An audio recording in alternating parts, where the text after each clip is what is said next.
né? Eu sou a Tânia Cunha, eu sou especialista em venda interna digital para o fornecedor food service, e a minha missão nesse canal é ajudar pequenos e médios fornecedores a ter uma venda interna digital que bata metas com regularidade e escale faturamento.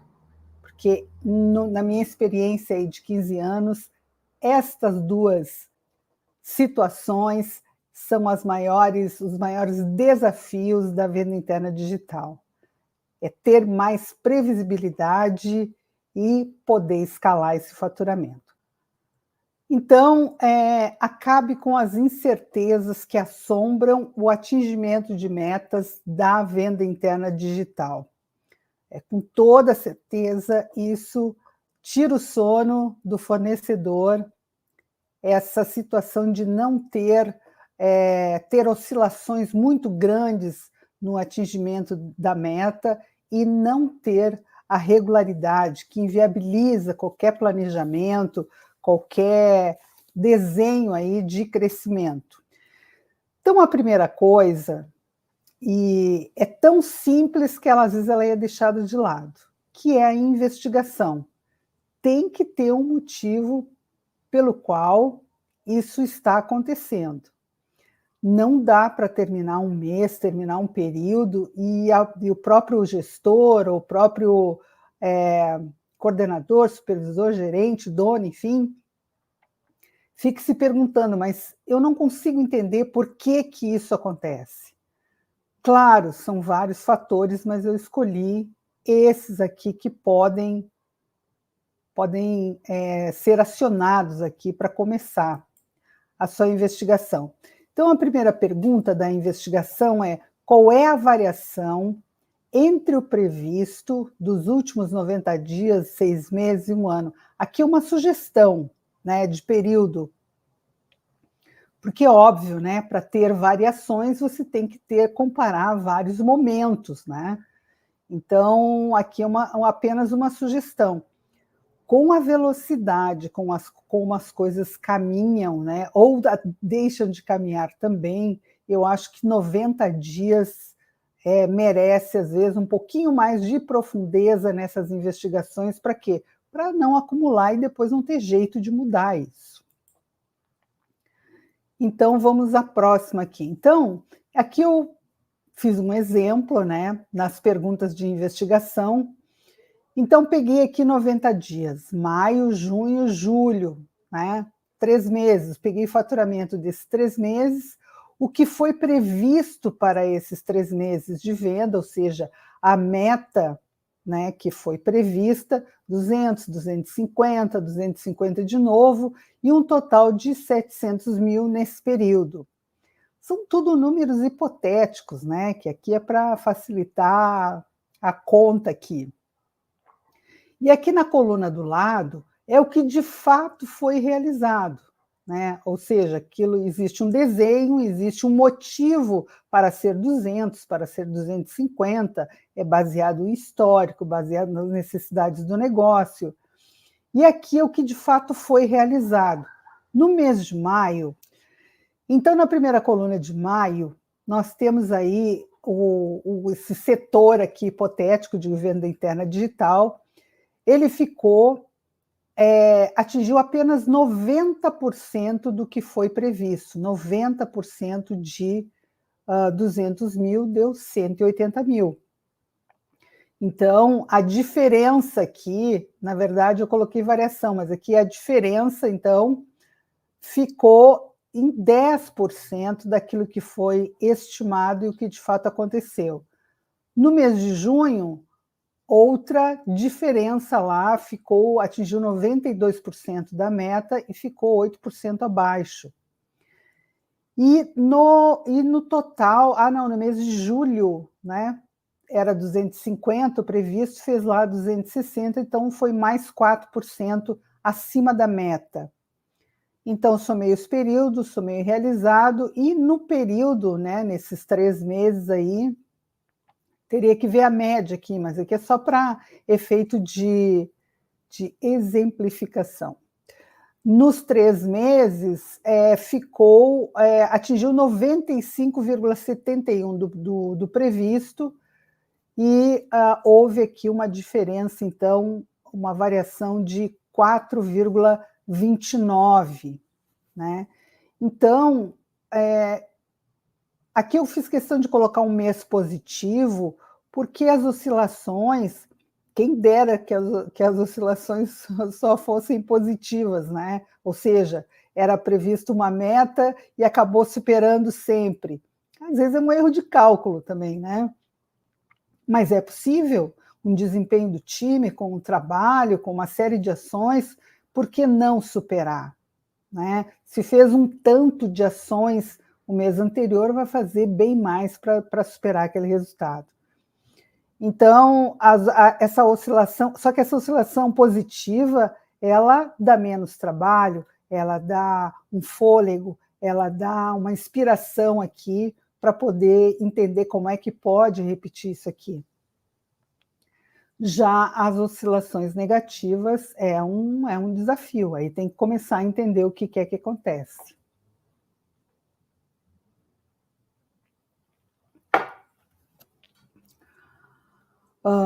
Vamos aqui. Então, qual é mais perguntas aqui da investigação? Que aqui a gente tem que se fazer perguntas. Até outro dia eu fiz um stories que eu coloquei, faça mais perguntas, porque a gente não tem todas as respostas. E aqui isso é verdadeiro, em quase todos os momentos da nossa vida, inclusive. Tem que perguntar. E às vezes a gente tem uma renovação, né, com uma resposta diferente, uma resposta melhor, enfim, mais atualizada para o momento que se vive. Então, quanto que a variação da venda interna digital, que é esse setor que estamos conversando, o quanto que essa variação ela é incomum dentro do negócio? Eu digo que é incomum porque se houver outras frentes de vendas, por exemplo, vendedor externo, vendas através do site, no marketplace, venda no próprio estabelecimento. Então, existe outros canais de entrada de faturamento independente da venda interna digital? Se existe, é com eles que você vai fazer essa comparação. Então, é o setor de venda interna que está tendo esse comportamento, né? Até que ponto é incomum isso? Ou os outros também estão na mesma situação? Isso é um caminho, e um caminho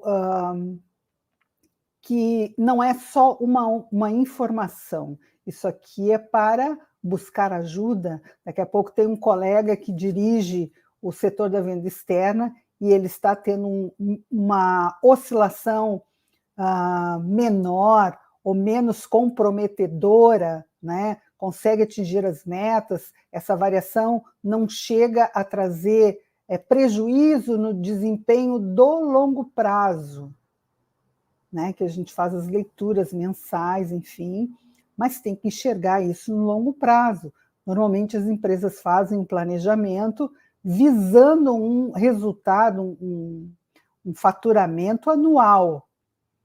Só que isso tem que ser monitorado todo mês, porque senão chegar lá no final do ano vai, né? Pode não acontecer. Então, tem que ter essa análise aí para entender até que ponto isso de fato está fora da curva. Ainda nas perguntas de investigação, quantos e quais são os consultores nessa faixa de instabilidade, nessa faixa de oscilação?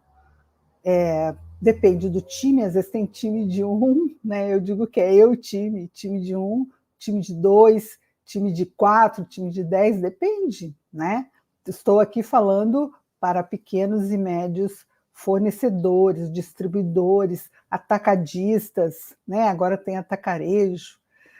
Então, se todos eles tiverem uma área de venda interna onde as pessoas vão usar ferramentas digitais para se comunicar, é essa comparação que tem que fazer. Quanto, então, que representa esse time nesse cenário todo que você tem? Eu tenho 2 consultores de vendas com esta instabilidade, em relação ao atingimento da meta. E eu sempre gostei de frisar para as pessoas que trabalharam comigo, muitas não, mas algumas me acompanham ainda aqui na internet, e eu sempre gostei de colocar essa situação que você, quando faz essa parceria, quando você é contratado por uma empresa, tem que ser uma via de 2 mãos. Você tem que ter noção daquilo que, né, daquele acordo, e que a empresa, ela, até para manter aquele salário, aquela comissão, aquela expectativa daquelas premiações extras, precisa desse compromisso da entrega mensal, da entrega semanal, do faturamento. Porque senão tudo vai diminuindo, tudo vai deixando de acontecer, as pessoas vão deixando de ganhar, e isso é desmotivador para todo mundo, e o negócio começa a correr risco, que não consegue ter previsão das suas coisas. Por exemplo, uma empresa, assim como na casa da gente, ela tem que pagar a luz todo mês, não pagou a luz, vai ficar sem luz. Internet, outras coisas aí, os condomínios, o que for, né? A gente tem compromissos que são as despesas fixas de todo mundo, né?